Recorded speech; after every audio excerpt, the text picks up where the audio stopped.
はい、皆さんこんばんは。本日はですね GHK-M4 バージョン 2.0 14.5 インチ CO2 ガスブローバッグをご紹介したいと思います。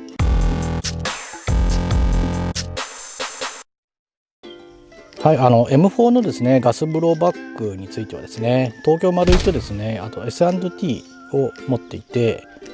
以前動画にも上げています。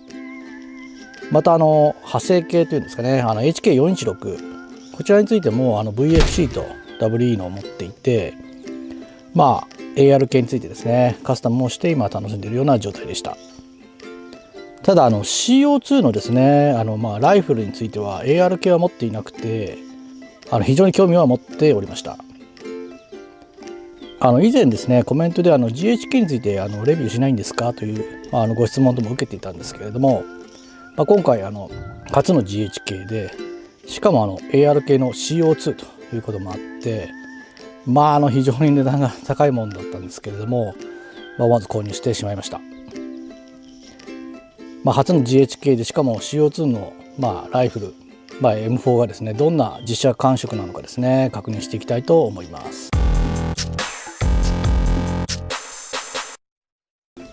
はい、手にした印象ですけれども、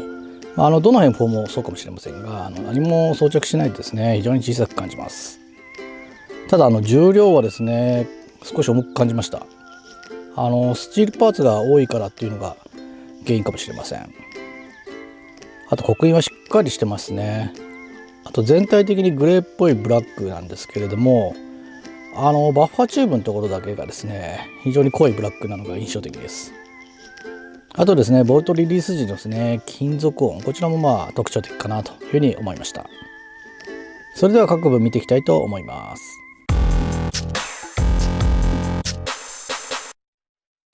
はい、まずフラッシュハイダーですけれども、こちらバードゲージタイプになります。こちらは、スチール製になります。はい、アウターバレルはですね14.5 インチでこちらもですねスチール製になります。はい、フロントサイトはですね M4 基本の三角なサイトで、こちら調整はできそうで、こちらもですね、スチールになります。はい、フロントサイトの下ですね、こちら残念ながらですねスリングのスイベルはないですね。はい、こちらがハンドガードになりますけども、こちらは金属製です。ナンバリングもしっかり入っています。はい、こちらハンドガード全くガタつきはないですね。はい、非常に剛性の高さを感じます。はい、ハンドガードの上にはですねペック15タイプのですね私は電池ボックスを今載せています。はい、ハンドガード下こちらですねナイツタイプのですねフォアグリップのレプリカを装着しています。はい、このハンドガードはですね上下に分割できて、このハンドガードリングをですねこちら側に引けばですね外すことができます。はい、あとですねこの外した中のですねアウターバレルの根元にですねホップ調整ダイヤルがあります。はい、この中にはですねガスチューブもしっかり入っています。あとハンドガードの裏にはですね遮熱板も表現されています。はい、アッパーロアレシーバーとかですねともに金属製です。あとこの刻印ですね、結構しっかり入ってるかなというふうに思いました。はい、こちらトリガーになりますが、トリガーもですねこちらスチール製なんですね。はい、セレクターとですねあとボルトリリースボタンですけれども、こちらは左側のみになります。こちら両方ともですねスチール製になります。はい、グリップはですね標準は M4 の A2 グリップがついています。私はホーグのですねAR 用ラバーグリップに交換しています。はい、バッファーチューブはですね金属ですけれども、こちらはスチール製ではありません。このバッファーリングだけですね色がちょっと濃いような感じがして少し浮いてる感じがしますね。はい、ストックはですね標準の M4 ブッシュマスタータイプのままにしています。はい、リアサイトはですねナイツタイプのですねフリップアップサイトになります。こちらはですね左右の調整は可能だと思います。はい、マガジンキャッチはですねこの右側になります。こちらもですね、はい、スチール製になります。はい、ドットサイトですね、マークス社のですね HDC サイクロンを載せています。はい、ボルトフォワードアシストノブやですね、このダストカバー、こちらもですね、はい、スチール製なんですね。はい、はい、マガジンの相談数は40発になります。こちらもですね、表面はスチールなんですね。やはりですね、スチール製なので重量も 700g 近くあります。東京マルイのマガジンは500g 以下なので、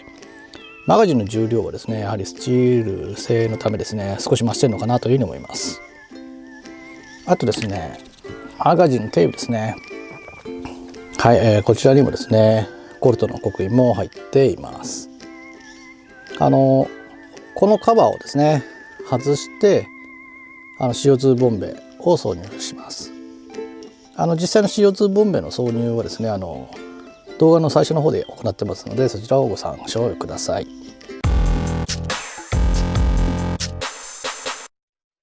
はい、それでは通常分解したいと思います。マガジンは抜いておきます。M4 の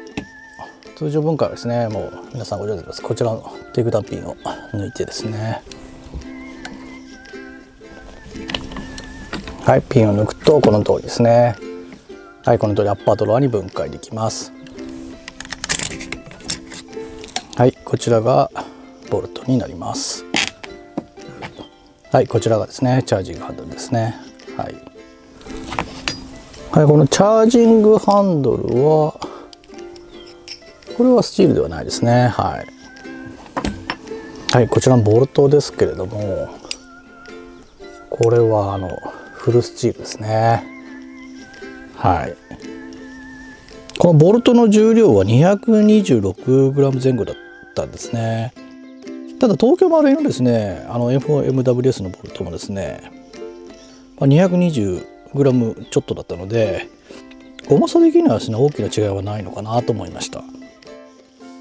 はい、あとですね、こちらこのノズルの先端ですね。ここが多分 CO2 なので、ここで流速を絞るパーツが入ってるんだと思います。はい、機関部になりますが、ハンマーですね。はい、他ですね。あとこれ突出するのがですね、多分中のバルブノッカーもちょっと見づらいですけど、スチールだと思うんですね。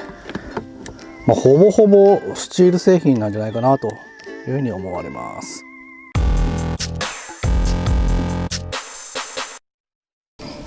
はい、全体の感想になりますけれども、やはりGHK の特徴としてですね、この合成の高さを感じます。ガタつきは全くないですし、外装のスチールパーツの多さもですね、起因してこの合成の高さが出てるのかなというふうにも思いました。また内部パーツもですね、ボルトも含めほぼスチール製なので、動力源が今回 CO2 ですけれども、耐久性は心配なさそうかなというふうにも思いました。あとリコイルはですね、CO2 なのでかなり強力なのかなと思っていたんですが、そこまで強烈な印象は正直ありませんでした。ただ英国のですねレプリカを私初め乗せて実写したんですけれども、レプリカの安いものだったので、中のレンズっていうんですかね、それがもう動いてしまって破損してしまいました。やっぱりそれなりのリコイルはあるのかなというふうにも思います。やはり CO2 の強みはですね、今回、冬場に撮影していますけれども、こう安定した実写ができることかなというふうにも思います。フルオートも安定していますし、発射サイクルも非常に速いのが特徴です。マガジンの燃費ですけれども、私が打った感じではセミオートで60発くらいは通常に打てるかなというふうに思います。それ以上になるとですね、リコイルが少し弱まっていくのが分かります。多分実写というかですね、弾が出るのは80発ぐらいかなというふうにも思いました。フルオートを含めるとですね、もう少し弾数も変わってくると思います。個体差もあるかもしれないので、一応ご参考までに聞いていただければと思います。はい、今回今まで購入したエアガンの中ではかなり高額なんですけれども、それでも購入に踏み切った理由としてはですね、やはり GHK のフルスチールによる剛性や耐久性の高さが理由だと思っています。フルスチールのボルトやですね、あとアウターバレル、あと各種内部スチールパーツをですね後で揃えたり、CO2 マガジンもですね市場価格を考慮すると、価格が高いのはしょうがないのかなというふうにも思いました。ただ CO2 マガジンのですね燃費等を考えると、ライフル型エアガンとしてはまだコストは高めなのかなとも思います。今後ですね価格面で購入しやすくなることをぜひ期待したいなと思います。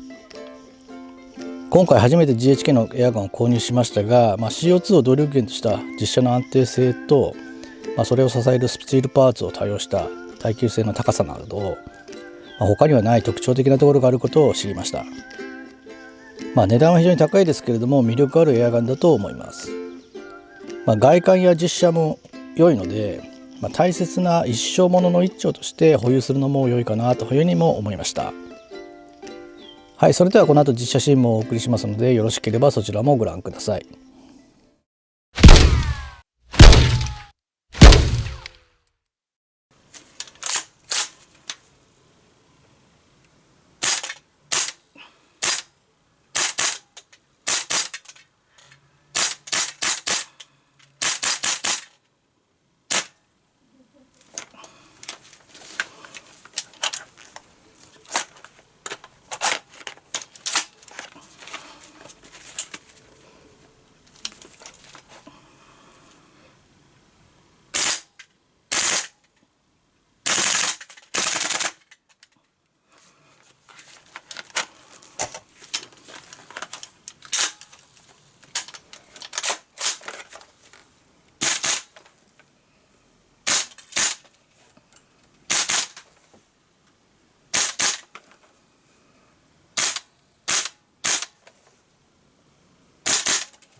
はい、最後までご視聴ありがとうございました。またお会いする日まで。さようなら。